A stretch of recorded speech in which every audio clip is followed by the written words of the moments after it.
Hello दोस्तों, नमस्कार। आपका स्वागत है होलीपेथ ई लर्निंग एकेडमी में। आज हम पढ़ेंगे रासायनिक समीकरण।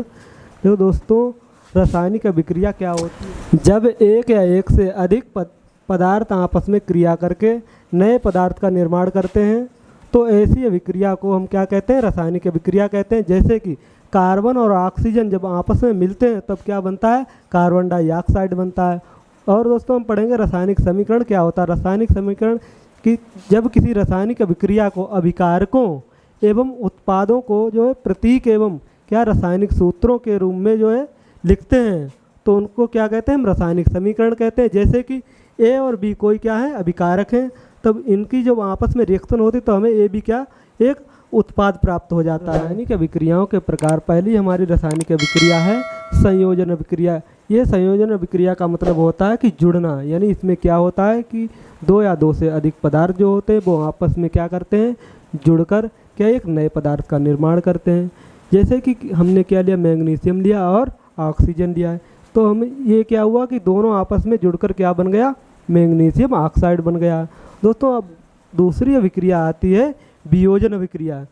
इसमें क्या होता है कि एक बड़ा पदार्थ होता है, उसमें क्या होता है कि वो टूटकर एक से अधिक पदार्थों का नए पदार्थों का जो है निर्माण करता है। जैसे कि 2KClO3 ये टूट जाता है किसमें? 2KCl और 3O2 में टूट जाता है। अब हम पढ़ेंगे अगली अभिक्रिया। इसमें क्या है? विस्थापन अभिक्रिया। वह अभिक्रिया जिसमें एक तत्व किसी दूसरे तत्व को उसके यौगिकों में विस्थापित कर देता है उसे क्या कहते हैं? विस्थापन अभिक्रिया कहते हैं। जैसे कि ये कॉपर सल्फेट है, जब ये आयरन से रिएक्शन करता है तो क्या होता है कि आयरन जो होता है वो उसको किस में चेंज कर देता है?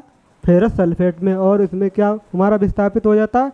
कॉपर हमारा विस्थापित हो जाता है। इसमें का ये विस्थापन अभिक्रियाएं इस प्रकार की होती हैं, इसमें कोई पदार्थ जो होता है वो अपने मूल रूप में आ जाता है। जैसे कि कॉपर है, कॉपर सल्फेट जो आयरन से जब रिएक्शन करता है तो हमारा क्या बनता है? फेरस सल्फेट बन जाता है। उसके पश्चात जो विस्थापित क्या हो जाता है?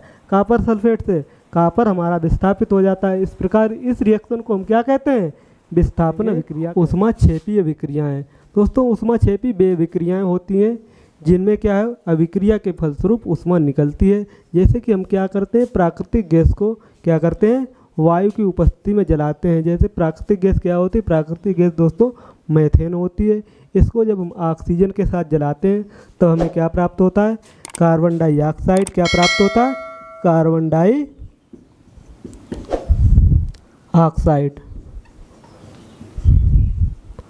और साथ में हमारे क्या निकलता है? ये जल क्या मिलता है? जल यानी जल वाष्प होती क्या होती है? ये होती है जल वाष्प। और साथ में दोस्तों, जैसे कि ये अभिक्रिया संपन्न होती है, अभिक्रिया संपन्न होने के पश्चात क्या होता है कि बहुत सारी हीट। दोस्तों, अब हम पढ़ेंगे ऊष्मा शोषी अभिक्रियाएं। दोस्तों, ऊष्मा शोषी वे अभिक्रियाएं होती हैं जिनमें क्या होता है? रिएक्शन के दौरान हमें क्या होता है? ऊष्मा की आवश्यकता होती है। उन्हें क्या कहते हैं? ऊष्मा शोषी अभिक्रियाएं कहते हैं। जैसे कि जैसा क्या है? मर्क्यूरिक ऑक्साइड, हमने क्या किया? जब इसकी रिएक्शन करवाते हैं तब क्या हमें ऊष्मा की आवश्यकता होती है, तब हम क्या प्राप्त होता है? मरकरी प्राप्त होता है। और साथ में क्या हो जाता है? ऑक्सीजन की हमें प्राप्ति होती है। क्योंकि ये अभिक्रिया ऊष्मा शोषी क्यों कहलाती है? क्योंकि इसमें ऊष्मा की आवश्यकता होती है। अगर ऊष्मा नहीं देंगे तो ये अभिक्रियाएं नहीं होंगी। जैसे कि मर्क्यूरिक ऑक्साइड है, इसमें पहले हम क्या करते हैं? ऊष्मा देते हैं, उसके पश्चात ये क्या मरकरी में टूट जाता है और साथ में हमें ऑक्सीजन प्राप्त होती है। अतः ये रिएक्शनें क्या है? जिनमें कि ऊष्मा की हमेशा आवश्यकता होती है, तभी ये परफॉर्म होती हैं। इसीलिए उनको ऊष्मा शोषी अभिक्रियाएं कहते हैं होती है। इसीलिए इस अभिक्रिया को हम क्या कहते हैं? ऊष्माक्षेपी अभिक्रिया कहते हैं।